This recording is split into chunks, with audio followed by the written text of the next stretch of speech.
Allez, c'est parti, quand tu veux, Sophie. Ah, je croyais que tu présentais. Eh bien, bonjour tout le monde, merci d'être présent à 13h33. Je vais vous présenter aujourd'hui un retour d'expérience. Je ne sais pas si le retour d'expérience est vraiment le terme, étant donné que ce sont vraiment les slides de l'époque, de la définition d'offres de services de test que nous avons mis en place donc, chez Vente Privée à l'époque, en 2015, pour les projets IT. Donc voilà le sujet du mini-formation d'aujourd'hui. Donc en fait, on avait fait un état des lieux. Un état des lieux en fait, on réalisait que pour chaque produit, pour chaque finalement projet IT qu'on mettait en place, on définissait une stratégie de test spécifique donc à chaque projet. Et puis donc une stratégie de test, ce sont une définition finalement de différents types de tests qu'on va exécuter lors du cycle de vie du produit par différents acteurs. C'est pas forcément que la partie QA qui exécute des tests. Voilà, donc cette stratégie, finalement, on la définissait à chaque début de projet. Et on a réalisé que c'était peut-être un petit peu redondant de refaire toujours un petit peu le même travail, et on se demandait si c'était possible d'avoir des offres de services de test, en fait, de se dire pour tel type de projet, on va mettre telle offre en face, et que ce soit un peu plus automatique. Donc pour faire ce travail, dans un premier temps, il a fallu se poser la question, quels sont la première question, c'est quels sont les différents tests qui existent aujourd'hui chez Vente Privée? Qui les fait? Comment on les fait? Et cetera. Puis la deuxième question, c'est quels sont les différents types de projets que nous avons au sein de Vente Privée? Et puis après, comment est-ce qu'on choisit l'offre l'un par rapport à l'autre? Voilà, puis après, une petite évolution qu'on a mis en place dans la fiche version, mais là, c'est la partie outillage. Je suis pas sûre que ça. On verra si ça vous intéresse. De toutes les manières, j'en parlerai. Donc, on va commencer par la définition des tests. Donc, pour ce faire, en fait, j'ai animé en fait un atelier parce que je suis pas experte en test, donc et puis j'aime bien animer les ateliers. Donc, on a invité plusieurs personnes de différents acteurs du cycle de projet, du cycle d'un projet, en fait, du produit. Et l'objectif donc de cet atelier était de lister déjà tous les tests qui existaient et la responsabilité de chaque test, la documentation nécessaire au test et la responsabilité aussi de la documentation nécessaire au test. Donc voilà, pas mal de responsabilités. Donc on a alors ça s'est fait, l'atelier s'est fait avec, on n'en a pas sorti ça en 2 secondes, hein, on a sorti des tableaux comme ça en plusieurs heures. Et donc voilà, c'est le résultat finalement de l'atelier. Donc dans les tests effectués par les développeurs, il existe différents tests. Donc encore une fois, ce sont des tests qui était à l'époque chez Vente Privée, hein. Ce n'est pas une liste exhaustive des tests qui existent.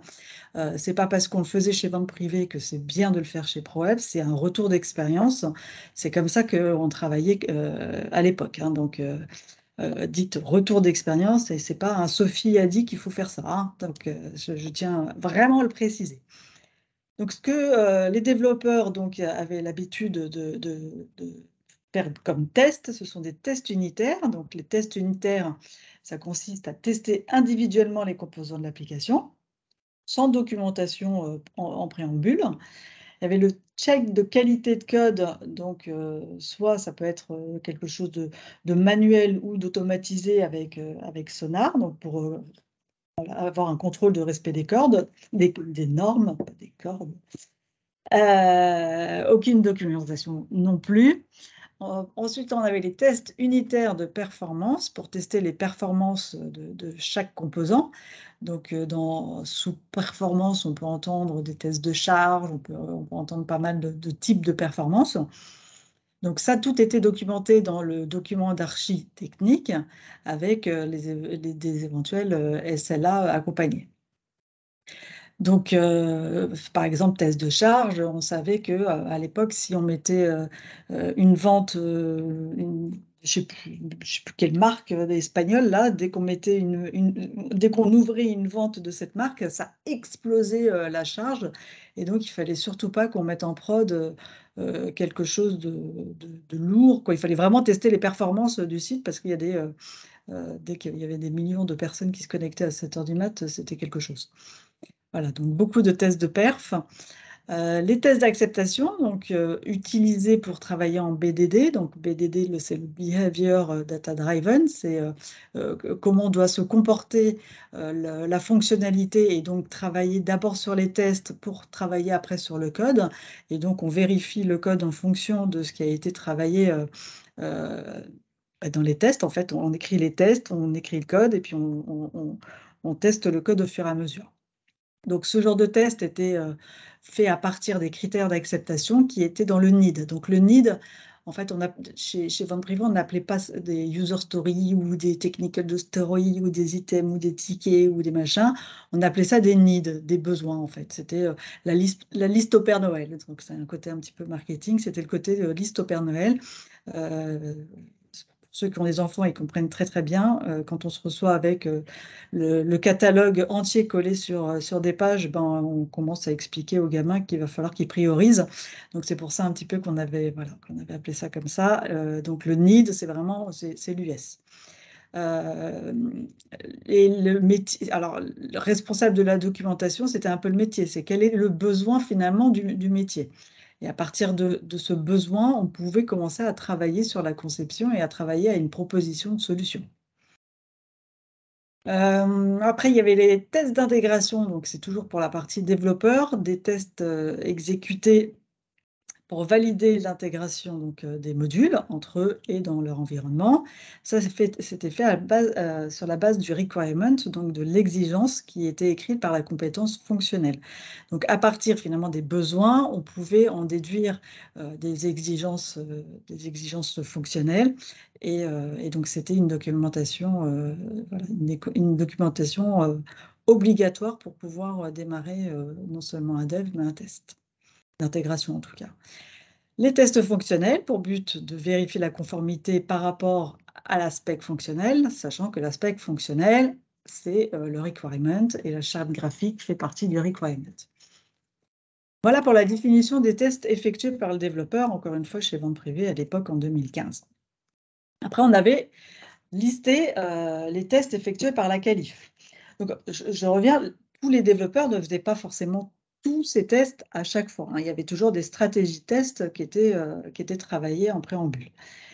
Pour les tests de la qualif, donc un peu plus de tests, les tests exploratoires, donc là qui n'ont pas forcément de documentation obligatoire, parce que le but d'un test exploratoire, c'est justement d'aller explorer et avec du feeling et de l'expérience, on arrive à connaître un petit peu, à savoir où est-ce qu'on va trouver les éventuelles anomalies.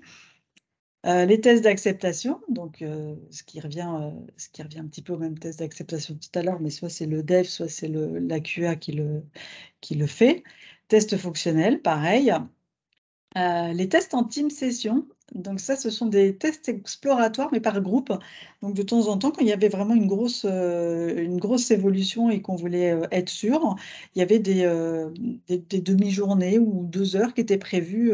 Donc tous les QA se mettaient ensemble et travaillaient, quoi, ensemble, pas forcément dans la même pièce, mais en tout cas travailler sur le même timing pour faire des tests exploratoires le maximum possible et voir s'il n'y avait pas de trous fonctionnels ou d'anomalies tout simplement.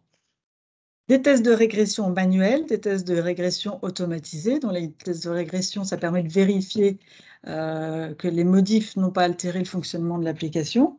Donc, ça peut être manuel ou automatisé. Voilà, donc c'est fait à partir des exigences, donc des specs. Après, il peut y avoir tout plein de types de tests automatisés automatiser, faire des tests en masse. Donc, c'est pas forcément des tests de régression, ça peut être aussi différents tests en fait. Des tests de config, des tests de performance encore. Donc, soit pour les tests de configuration, c'est sur la config des ordis, et les tests de performance, c'est pour valider la capacité des serveurs, des réseaux, etc. Donc ça, ces deux types de tests étaient faits à partir du document d'archi technique. Donc le responsable est forcément quelqu'un de technique. Côté production, il y avait deux types de tests, tests d'installation et de tests de tolérance à la panne. Donc test d'installation, c'est pour tester les procédures d'installation. Histoire voilà, de s'assurer qu'on puisse installer correctement. De tests de tolérance à la panne, je pense que je n'ai pas besoin d'expliquer. Les deux documents obligatoires pour élaborer ces tests sont encore le document d'architecture technique. Ensuite, c'est le côté sécu, test de vulnérabilité, s'assurer qu'il n'y ait aucune faille permettant de pirater le système ou les données. Donc ça, ce sont des tests effectués par la Sécu avec comme documentation obligatoire la fiche sécurité qui était fournie par la sécurité. On continue sur la recette. La recette, donc qui est fait par le métier. Donc le métier recette l'application et s'assure que ça corresponde à son besoin initial. Parce que le but, c'est de répondre quand même à son besoin, donc l'expression de besoin, sachant qu'un besoin, une solution, quoi, il peut y avoir plusieurs solutions à un besoin, donc lui, le but, c'est que ça réponde à son besoin, peu importe la solution technique qu'il peut y avoir derrière, ou même la solution fonctionnelle, tant que ça répond à son besoin. Donc voilà la liste de tous les tests que nous avions réussi à lister par corps de métier. Et à partir de ça, on s'est posé la question de quelle sorte de stratégie des tests on pouvait mettre en place. Donc on a sorti un joli tableau et on a découlé du coup 6 offres de tests. Donc l'offre 0, c'est genre test d'acceptation, test de régression automatisé, recette. Alors la recette, elle est partout, hein. Il faut absolument que tout le temps le métier il valide quand même ce que la DSI faisait, c'était primordial. C'est quelque chose sur lequel on tenait absolument à ce qu'ils s'investissent. Voilà, c'est eux qui font la demande, donc c'est à eux de vérifier aussi si ça correspond. Voilà, donc l'offre 0 est assez simple, hein. Ça peut être pour des A/B tests, mais bon, ça, on en parlera après, les types de tests, les types de projets, pardon. Donc offre 0, les tests d'acceptation faits par le dev et tests de régression automatisés lancés par le QA, par la qualité. Donc c'est lui qui récupère les résultats des tests automatisés et qui en fait part après à l'équipe. Pour l'offre 1, on a les tests unitaires, les checks de qualité. Bon, vous voyez les croix. Donc, tout ce qui est en bleu, c'est ce que le développeur est en charge. Et des tests de régression automatisés, donc moins ciblés pour l'offre 1 et à la charge du QA de récupérer les retours du test automatisé. L'offre 2, un peu plus de travail pour les QA puisqu'ils sont en charge aussi des tests exploratoires et tests d'acceptation, mais c'est finalement soit fait par les devs, soit fait par la QA et tests de régression aussi automatisés. Je ne parle pas de la recette métier, hein, on est d'accord et elle est tout le temps là, hein. L'offre 3, donc on a un peu plus de suivi des QA avec des tests de régression manuels automatisés et puis des tests automatisés autres, puis des tests d'installation. Voilà, et au fur et à mesure, ça augmente. Donc vous avez compris le concept, plus l'offre est forte et plus il y a de tests. Voilà pour les offres de service. Donc maintenant, c'est comment choisir la bonne offre de stratégie avec le type de produit. Donc après, ce qu'on voulait dire aussi, c'est que c'était des propositions d'offres pour travailler plus vite, mais que c'était pas non plus, quelque chose, taillé dans le marbre. Si vous vouliez faire, dans une offre, 1, faire, des tests de régression manuels, c'est possible. Il y avait pas, c'est pas non plus, quelque chose qui était, obligatoire. C'est vraiment quelque chose pour aider. Ne doit pas altérer, la communication, laquelle il doit absolument accompagner les équipes dans leur choix de l'offre adaptée à leur package. Ça, c'était une responsabilité de la QA, même si la QA, n'était pas forcément ciblée dans l'offre, par exemple l'offre 0 ou l'offre 1 ou 2 d'ailleurs, ils avaient moindre travail, mais devaient quand même leur job devait d'accompagner l'équipe, dans ce choix. Bah, exactement ça, je l'ai dit tout à l'heure. Donc les types de contenus de version que nous avions chez Vente Privée, donc il y avait une partie emailing, intégration de projet, mais bon ça c'est un peu compliqué à expliquer. Donc il y avait la partie maintenance corrective, maintenance évolutive, ça vous connaissez. Projet en termes application existante, donc c'est ce qu'on pourrait éventuellement appeler un EPIC chez vous. Il y avait voilà, donc un côté projet transverse où on allait devoir faire des modifications sur des applis existantes ou carrément un nouveau projet dans une nouvelle application et puis le fixe, que malheureusement, existe dans toutes les sociétés. Pour définir le poids de la version, donc on avait, 4 types, soit, l'impact, le délai, la fréquence et le budget. Donc au niveau impact, bah, ça dépendait de l'impact financier, organisationnel, technique ou juridique. Donc s'il y a aucun impact financier ou peu d'impact financier ou beaucoup d'impact financier, on n'avait pas le même nombre, le même chiffre. Donc par exemple, quelque chose qui n'a pas d'impact, ça valait 1 point et beaucoup d'impact, 3 points. Pareil pour le délai. Si c'était, sur un délai, court, c'est-à-dire quelque chose en développement court, bah, dans ce cas, c'était juste 1 point et un développement, un peu plus long sur plusieurs sprints, c'était 3 points et 2, pour le moyen. Fréquence, est-ce que c'est peu utilisé, très utilisé? C'est un login, pour entrer sur une application, c'est peut-être pas pareil qu'un parrainage, sur la même application. Voilà, quelque chose de très utilisé va avoir un poids plus lourd forcément. Le panier a un poids, limite de 10, mais bon, on va rester à 3.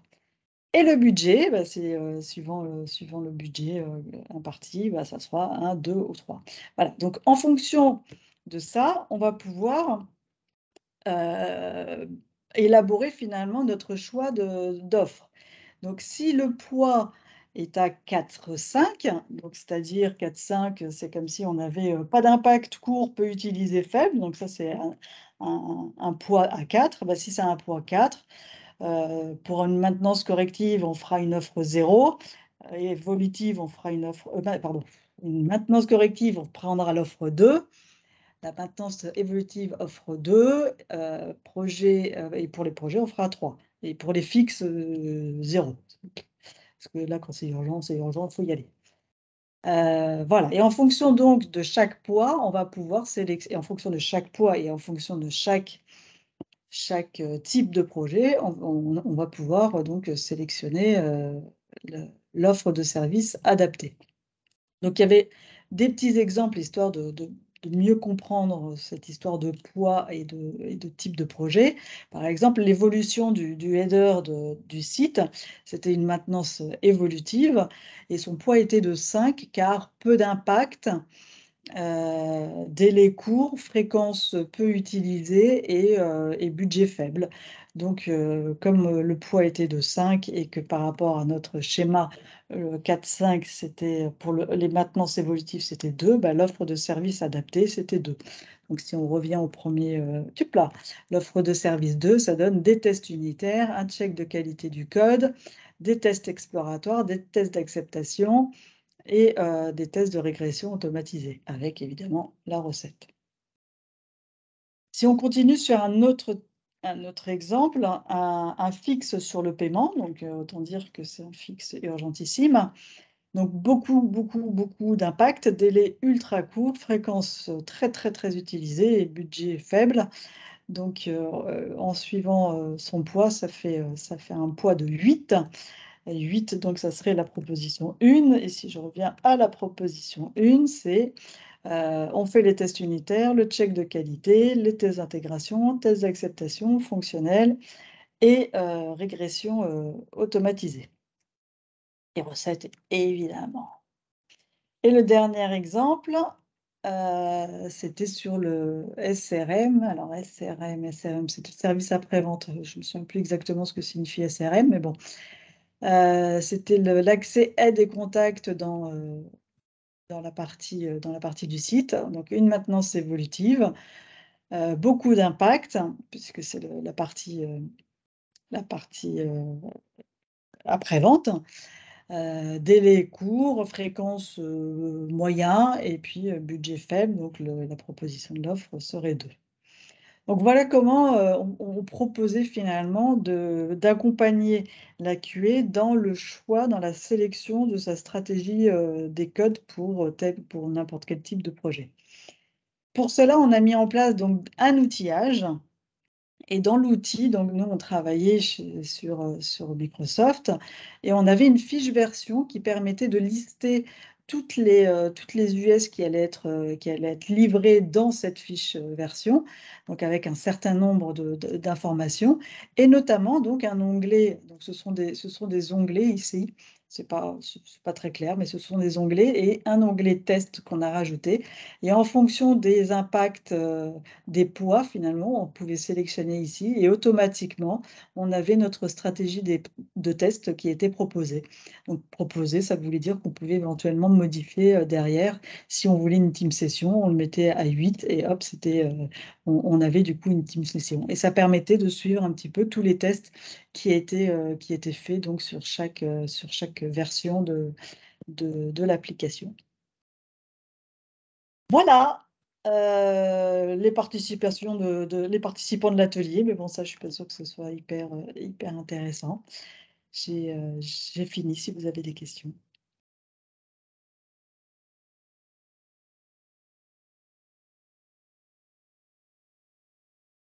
Moi, j'ai une petite question, Sophie. Pourquoi on fait ce choix d'offre et pas tout tester systématiquement?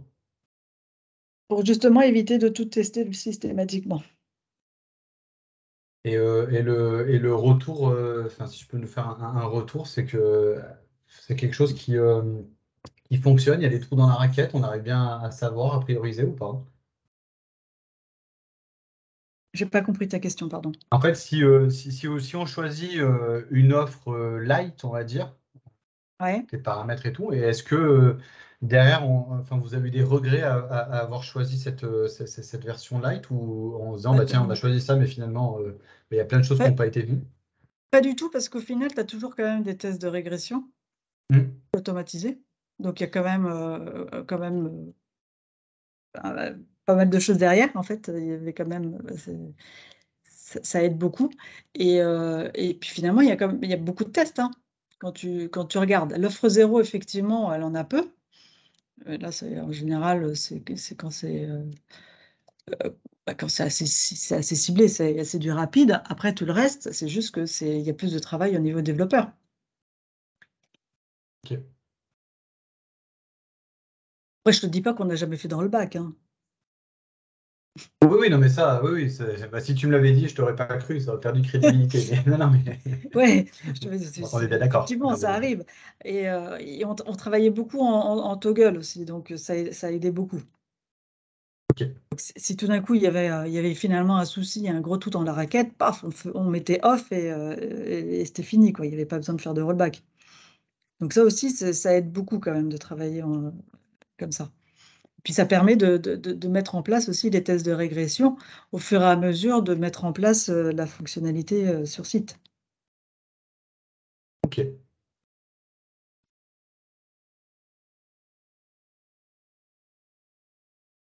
Pardon. Je rentre nerveux.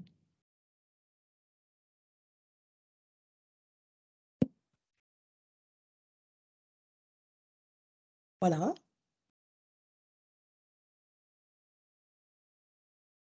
D'autres questions? Ça vous a intéressé? Ouais, bah, en tout cas, moi, enfin, je reprends la parole, mais en tout cas, merci, c'était cool d'avoir ce système-là. Et moi, la JFTL, ils avaient aussi ce genre de truc côté Air France KLM. Là, j'ai fait une conférence. Et eux, pareil, ils avaient un service de test. Et alors, c'était un petit peu plus poussé que ça. C'est que eux, en fait, chaque squad avait, enfin, c'est des développeurs PO. Et ils prêtaient des testeurs, enfin, ils prêtaient un service de test à la demande. Donc, ça pouvait être un testeur manuel, deux testeurs automatisés, ou juste de l'accompagnement en disant, bah, tiens, là, les devs, mettez un peu de test Unitarity ici, etc., etc. Et ils avaient, ils avaient un service et ils proposaient aussi des offres à disposition à chaque squad. D'accord. Voilà, si je peux faire un retour par rapport à ça. Mais en tout cas, bah, pour ma part, c'était très intéressant. Merci. Tout était automatisé chez Vente Privée au niveau des tests? Non, non, non, non, non, non. En fait, il y avait un côté, on pouvait cibler les tests de régression. En fait, on essayait de ne pas tout tester tout le temps, parce que du coup, ça devenait hyper lourd. Donc, par, par exemple, si on commençait à modifier un truc sur le login mot de passe, on avait vraiment comment dire, l'automatisation de cette partie-là. Et on savait qu'on allait devoir absolument lancer ces tests de régression.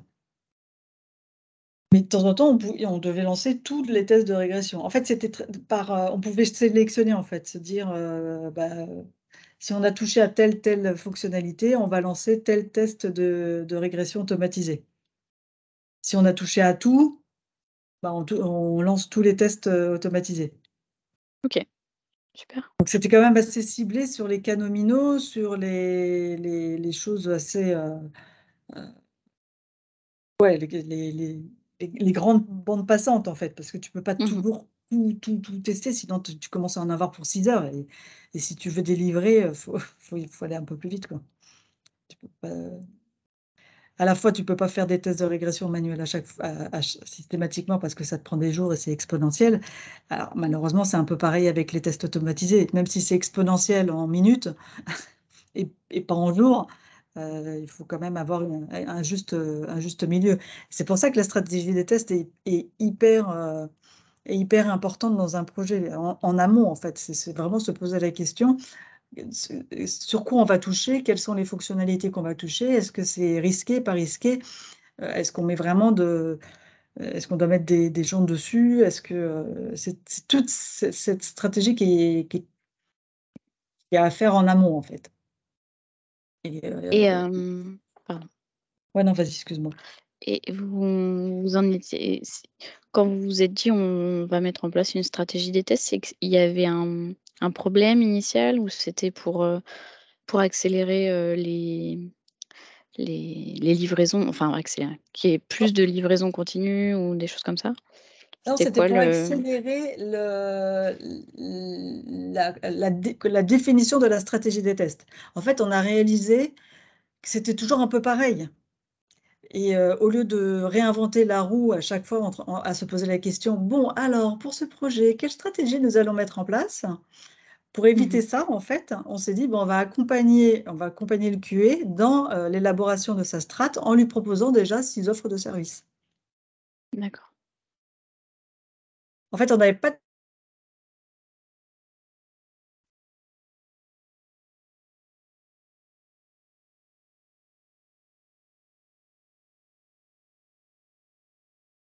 Non, t'as perdu, Sophie. Je sais pas s'il y a que moi, mais je Non, t'entends plus. non, non, j'ai Non, pas non, non c'est plus. pas que toi. Petite déco Ouais. quoi, elle va revenir, je pense. Alors, juste pour ajouter par rapport à ça, justement, par rapport au test automatisé, ce qu'il ne faut pas oublier, c'est que c'est un coût de mise en place et un coût d'entretien aussi, et enfin de maintenance, on va dire. Et du coup, ah bah, Désolée, je suis à Malakoff. du coup, ce que je me permettais pendant que tu étais coupé, j'ai ajouté que ouais, les tests automatisés, ce qu'il ne faut pas oublier, c'est que c'est un coût, il y a un coût de mise en place et de maintenance, et que même si ça s'exécute magiquement tout seul pendant la nuit, il ne faut pas oublier que toute modification fonctionnelle de l'application va entraîner de la modif de test auto, d'où l'intérêt de bien cibler, de ne pas développer les tests auto pour rien, parce que sinon on part un peu dans le mur, quoi. Je sais plus ce que je dis.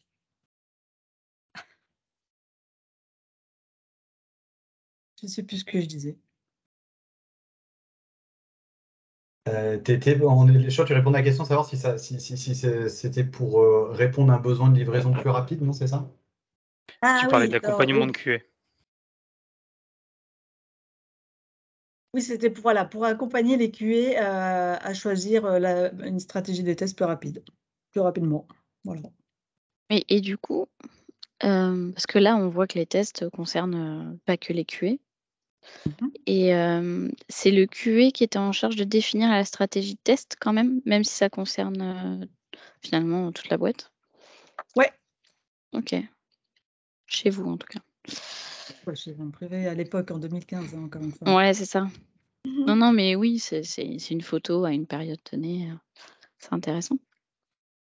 Oui, parce que on estimait que c'était à lui de savoir si, en fonction du fonctionnel, finalement, savoir s'il fallait mettre en place certains tests. Après, c'était en collaboration avec tout le monde, hein, c'était pas non plus tout seul dans son coin. Ouais, c'est ce qu'on voit en fait, hein, c'est que du coup, il devait se coordonner avec d'autres personnes pour, OK. Et c'était pour aussi éviter qu'il soit sur trop de projets. Ça permettait que, par exemple, là, il soit vraiment sur des gros projets, avec des offres de services 3, 4, 5, quoi. Mmh. Et vous étiez en livraison continue à cette période-là ou? Mhm. Non? Ouais, Ouais, ouais. Ouais, OK. ça a été fait assez rapidement. On s'est aperçu que c'était quand même quelque chose de primordial si on voulait délivrer rapidement. Après, c'était pas non plus sur tous les projets. Parce que chez Vente Privée, c'est quand même le SI était vraiment très gros entre la logistique, la production des ventes, l'administration des ventes, la compta, tout ça. Donc tout le monde fonctionnait pas non plus de la même manière. Mais côté front, oui, complètement. Là, c'était en continu. OK. Donc beaucoup de toggle.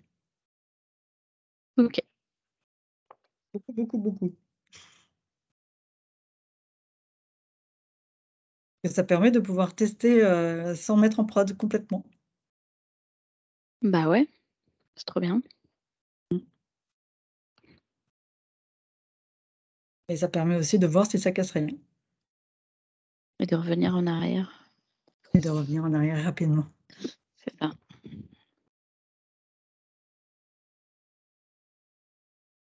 Voilà, Merci. c'est fini. Florian, c'est bon? Bah, s'il n'y a pas d'autres questions, c'est bon pour moi. Vu qu'il n'y a pas d'autres questions, je pense qu'on va pouvoir s'arrêter là. Merci Sophie. Merci beaucoup. Merci beaucoup. Je vous souhaite Ciao. une bonne journée à tous. Et Salut. Merci. Bonne journée. Merci, merci, salut. ciao.